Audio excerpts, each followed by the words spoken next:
We are good to go. I can't tell you how excited I am. And I think Macy's excited too. She was very willing to say yes to this invitation. So before we have our morning conversation that deals with Macy's faith journey and discipleship, I've asked her to kind of share with you all just a little bit about yourself. So where you're from, where you go to school, things that you're involved with, things like that. What do you want the congregation to know? And we're going to hold that right up there. Okay, my name is Macy Thompson, and I'm from Blue Springs, Missouri, and I go to Blue Springs High School. I'm a sophomore, and I'm the baseball manager for our high school team, and I play basketball. And that's kind of it. That's good. That's kind of what we wanted the congregation to know. So Macy was baptized. We were talking just yesterday just about the timing. Macy was a kind of a traditional age, we think 8 or maybe 9 when she was baptized.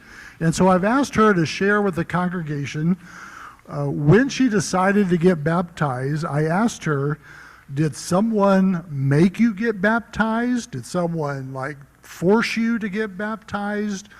Or was it kind of your choice? Tell the congregation your answer to that question. It was my choice. For as long as I can remember, my mom and my grandpa and my family really pushed me to walk my faith out with the Lord and kind of guide me to the Lord's way. And I always remember going to church every Sunday with my grandpa Jim, and I always used to go to pre-baptismal classes in the morning, and that really helped me make my decision of wanting to be baptized. And when Macy says Grandpa Jim, a lot of you will know Jim Crum. That's the Grandpa Jim that Macy is referring to. So you saw other people that were kind of following their own faith journey. But at some point, you had to make it important to you. So why was it important for you to kind of watch your family, watch your friends? Why was it important for you to get baptized? I wanted to get baptized to show my love for Jesus, and it was important to me because that's just really who I am. I am a follower of Christ. Very good. I asked Macy to kind of share too. When she was baptized, I want her to kind of share a little bit about where it was and maybe a couple things that you remember about your baptism experience. I got baptized at one of my favorite places when I was a little girl, which was at Guthrie Grove. And I remember beforehand we made little hands. There was me and 2 other boys, I think. And we made little hands and everyone wrote on them something for us to look back on. And I remember walking in the pool with my grandpa, Stu. One of the things as Macy and I entered the pool at Guthrie, and all the crowd was gathered up on the pool deck, Macy was really excited. In fact, she got so excited that when we got into the water, I wanted her to look at everybody that was up on the deck, and I said, Macy, all the people that are here because they want to support you in your decision to be baptized. These are your friends. These people all love you, and they will help you in whatever way that they can. And as I was sharing about this with Macy, she says, Grandpa, I am ready to get baptized. So she was wanting me to stop talking, and she wanted to get to the important part of being baptized. So you get baptized, and then you had the experience of your first communion. Tell us a little bit about your first communion experience. My first communion was here, and I remember finally feeling really close to God. And I was overwhelmed with all the happiness that was in my body because I was finally saved, and I remember being the first one served because I was a new member of the church. Yeah, for those of you that don't know, whenever there's somebody sharing in their first communion, we kind of make it a tradition here at Lamoni, that person gets served first, just because it is such a meaningful experience. And I'm sure a lot of you have your own experiences about your first communion. And so we wanted to make sure that Macy felt loved and supported by serving her first. So now we'll call it 8 or 7 years later. You've had communion way more than one time. We're not going to try to figure out exactly how many times, but you've had communion a number of times. Talk to us a little bit about what you think about when you go to a service, like later on this morning, we're going to be having communion. But talk to us about what kinds of things do you think about, and do you think about different things when you take communion? I think about the ultimate sacrifice Jesus made for us and the forgiveness and love he has for me and the others around me. And I think about the things I need to be forgiven for and what I need to forgive others for in my life.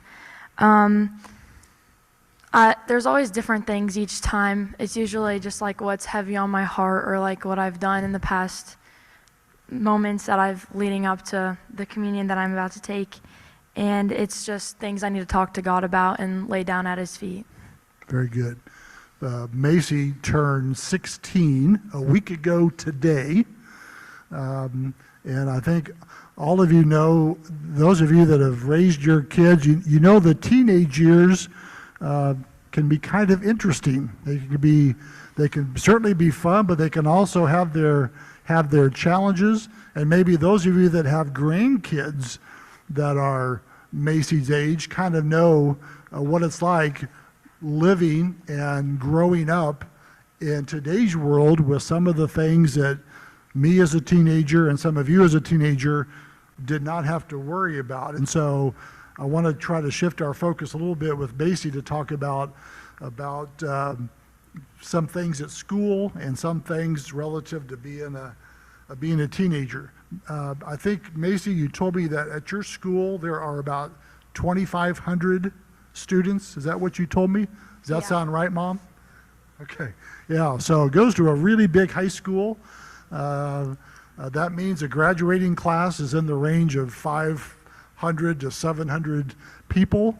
Compare that to Lamoni, graduating classes of 30, 31.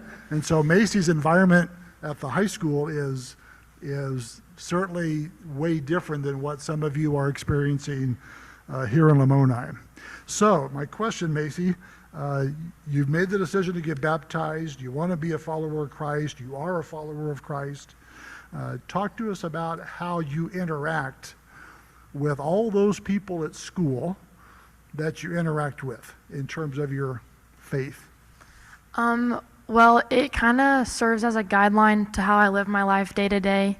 Going into school, I mean, praying that like my day is fulfilled with like safetyness and just being okay in the moment. And I kind of, at times there's like conversations that I'll bring the Christ into because it's like focusing off of it, and like I feel like everybody just needs that shift back to.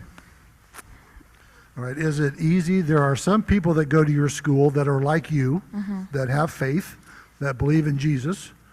But you mentioned just yesterday that you have a friend that you think is an atheist, that doesn't have any belief in God. Do you have conversations with that person about your faith? Yeah, I mean, obviously they know that I'm a believer of Christ, and I mean, I always bring Christ into our conversations as much as I can because they always kind of have like the mindset of like everything's not good in life, so I'm always just like, he's here for you and he loves you no matter what. So good. And then you're going to keep talking to those people, whether they're like you and a believer, whether they're not like you, and say there's this God thing is just, it's all fake, it's not believable.